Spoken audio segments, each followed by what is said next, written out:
अख्तर उल इमान साहब से बड़ा लीडर ऑपोजिशन कौन रहेगा जो मुसलमानों की आवाज़, मजलूमों की आवाज़, सीमांचल की आवाज़, दलितों की आवाज़। आज बिहार का 18% मुसलमान पूछ रहा है कि मुसलमानों को हिस्सेदारी देने में दिक्कत क्या है। आपने देखा प्रवासी मजदूर पे सबसे ज्यादा अख्तर उल इमान साहब बोले। आपने देखा जब नदी कटान के मामले में तौसीफ साहब बोले। हम भी चाहते हैं बीजेपी हारे, लेकिन तेजस्वी जी जब आपके घर के सामने ढोल लेके गए थे तब तो आप पानी भी नहीं पिलाए। सिर्फ एमआईएम को गाली देने के लिए इन लोग को सिर्फ कान में एक जो नहीं था, पहले एक तोता होता था, तोता को ऐसे से घुमाता था, चाबी दिया जाता था। बस इन लोग सिर्फ एमआईएम के खिलाफ जहर उगलेगा। तो सीमांचली से किसी को दे दीजिए, सीमांचली के किसी बेटा को दे दीजिए लोग राज्यसभा इस बार। राजद का, कांग्रेस का कोई एमएलसी नहीं था, कोई बोलने वाला नहीं था। न सिद्दीकी साहब थे जो रमजान में टोपी लगा के रहते हैं। आदाब, नमस्कार। आप देख रहे हैं मंथन टुडे। मैं हूं आपके साथ ओजमा। बिहार में राज्यसभा चुनाव को लेकर पल पल राजनीति बदल रही है। 16 मार्च को 5 सीटों के लिए चुनाव होना है। 5वें सीट पर पेच फंसी हुई है। महागठबंधन को जीत के लिए 6 विधायक की जरूरत है, तो एनडीए को 3 विधायक कम पड़ रहे हैं। ऐसे में दोनों गठबंधन की नजर ओवैसी की पार्टी पर है। 5 विधायक के साथ एआईएमआईएम राज्यसभा चुनाव को रोचक बना दिया है।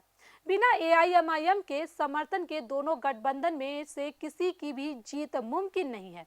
इस बीच ओवैसी की पार्टी ने एक नया पेच फंसा दिया है। पार्टी के राष्ट्रीय प्रवक्ता और बंगाल के प्रभारी आदिल हसन ने ऐसा पासा फेंका है जिसमें महागठबंधन बुरी तरह फंस गया है।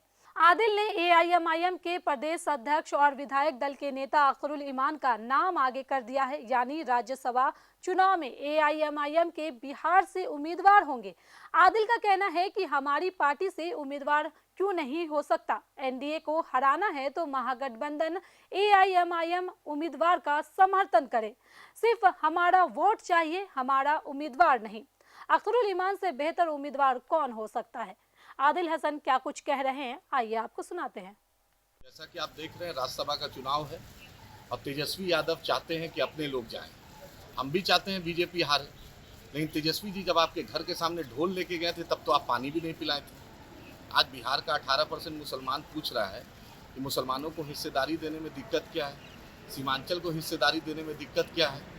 सिर्फ वोट लेने के लिए हम बने हैं क्या? चपरासी क्वार्टर से तो हमने तो शीश महल आपके ऊपर चाह दिया, आपके पिताजी को चीफ मिनिस्टर बनाया, माता जी को बनाया, दोनों मामा जान को बना दिया, आपको बनाया, आपके भाई को बनाया। जब जो लोकसभा चुनाव हुआ तो घर में 2 लोकसभा टिकट और मुसलमान को 2 लोकसभा टिकट। तो सीमांचली से किसी को दे दीजिए, सीमांचली के किसी बेटा को दे दीजिए लोग राज्यसभा इस बार अख्तर उल इमानी को दे दीजिए, बहुत नज़दीक से लोकसभा हारे थे। तो अच्छा रहेगा। अख्तर उल इमान साहब से बड़ा लीडर ऑपोजिशन कौन रहेगा जो मुसलमानों की आवाज़, मजलूमों की आवाज़, सीमांचल की आवाज़, दलितों की आवाज़।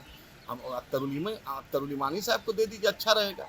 आप देखिएगा कि जलवे से अख्तर उल इमान साहब बिहार का प्रतिनिधित्व करेंगे। वो जो हरियाणा का मुंशी मैनेजर से तो बेहतर ही रहेगा, जो ट्विटर पे आपको लिख के देता है, जो फेसबुक पे आपको लिख देता है, जो एक और हरियाणा के मुंशी मैनेजर जो जमा करके रखे हैं, उनसे तो अच्छा अख्तर उल इमान बिहार का बेटा। आप शरद यादव जी के परिवार को दिया नहीं, अशफाक करीम साहब की जगह पर आपने मुंशी मैनेजर को दे दिया।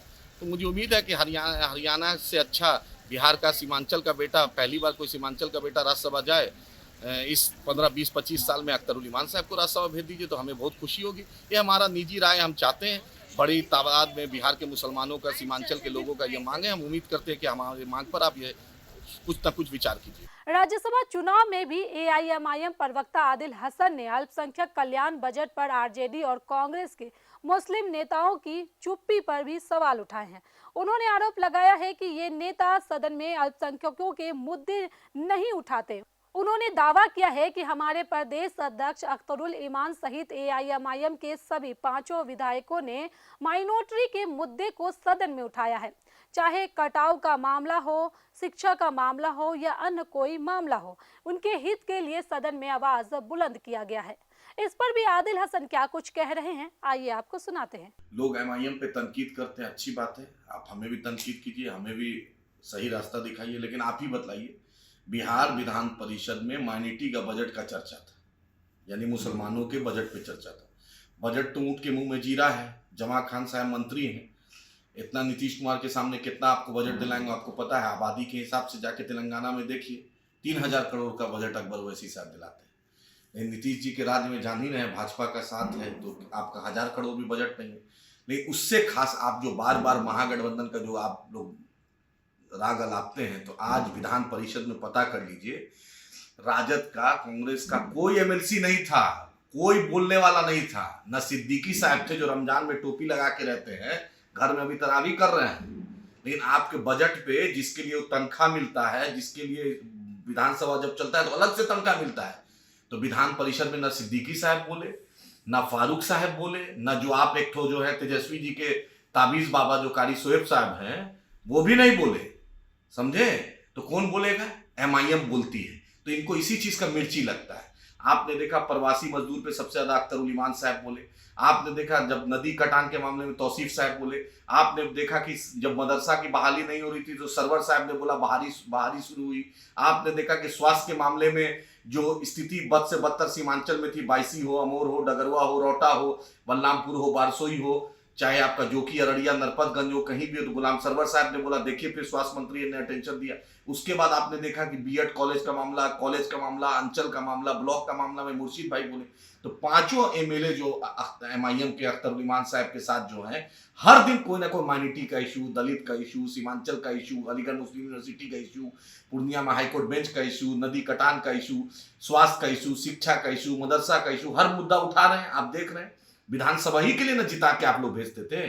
आप कांग्रेस से सीमांचल से जिता के भेजे, सिर्फ एमआईएम को गाली देने के लिए। इन लोग को सिर्फ कान में एक जो नहीं था, पहले एक तोता होता था, तोता को ऐसे से घुमाता था, चाबी दिया जाता था। बस इन लोग सिर्फ एमआईएम के खिलाफ जहर उगलेगा, सिर्फ एमआईएम को गाली बकेगा। लेकिन आज की घटना में बतला रहा हूं, आपका विधान परिषद जिसको एमएलसी साहब लोग कहते हैं, तो कोई एमएलसी साहब माइनॉरिटी के बजट पर नहीं बोले कि इतना कम मुसलमानों को, माइनॉरिटी को बिहार में बजट क्या है। और हम अगर आवाज उठाते हैं तो आप हम लोग को गाली देते हैं। गाली खूब दीजिए, लेकिन सवाल कीजिए। चाहे वक्त के हुक्मरान जावेद साहब किशनगंज एमपी, उनसे भी सवाल कीजिए, तारिक अनवर साहब से भी कीजिए, जितने एमएलसी साहब उससे कीजिए, हमसे भी कीजिए। कुल मिलाकर राज्यसभा चुनाव के मौके पर कथित सेकुलर दलों को अल्पसंख्यक मामले में कटघरे में खड़ा कर आदिल हसन ने महागठबंधन की सियासी बिसात पलट रखी है। और इस पर तुर्रा यह है कि एआईएमआईएम ने अपना उम्मीदवार देने का ऐलान कर राज्यसभा चुनाव को दिलचस्प बना दिया है। तो चलिए फिलहाल इस खबर में बस इतना ही। देश दुनिया की ऐसी तमाम बड़ी खबरों के लिए बने रहे मंथन टुडे के साथ। साथ ही हमारे चैनल को लाइक करें, सब्सक्राइब करें, फॉलो करें और निष्पक्ष पत्रकारिता देखना है तो देखते रहे मंथन टुडे। बहुत बहुत शुक्रिया।